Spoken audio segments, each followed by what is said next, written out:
மத்தூர் பேருந்து நிலையத்தில் உழைப்பாளர் தினத்தை முன்னிட்டு தமிழக வெற்றிக் கழகம் சார்பில் தூய்மை பணியாளர்களுக்கு நலத்திட்ட உதவிகள் வழங்கும் விழா.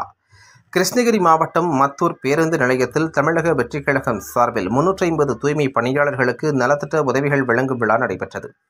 நிகழ்ச்சியில் மாவட்ட செயற்குழு உறுப்பினர் பி. சுகுமார் செய்திருந்தார். இந்நிகழ்ச்சியில் சிறப்பு அழைப்பாளராக மாவட்ட செயலாளர் முரளிதரன் கலந்து கொண்டு 350 துப்புரவு பணியாளர்களுக்கு நலத்திட்ட உதவிகளை வழங்கி சிறப்புரையாற்றினார். இந்நிகழ்ச்சியில் பொருளாளர் மணிகண்டன், மாவட்ட துணை செயலாளர் ஜெகதீஸ்வரி, மத்தூர் தெற்கு ஒன்றிய செயலாளர்கள் திருமூர்த்தி, தினேஷ், கண்ணன், எழில், ஊத்தங்கரை தொகுதி மோசன், ராமத்துறை, ஆந்தேரிப்பட்டி மோகன், சக்தி, விஜய், அருணாச்சலம், கலையரசன், சீனிவாசன், கோகுல், வெங்கடேஷ், முகில், சிவா, ஹரி, மஞ்சுநாத், முருகேசன், ஜவஹர், சதாம், சக்தி, வேலு, குமரவேல், அரேந்தர், வினோத் ஆகியோர் மற்றும் கட்சி தொண்டர்கள், பொதுமக்கள் கலந்து கொண்டனர்.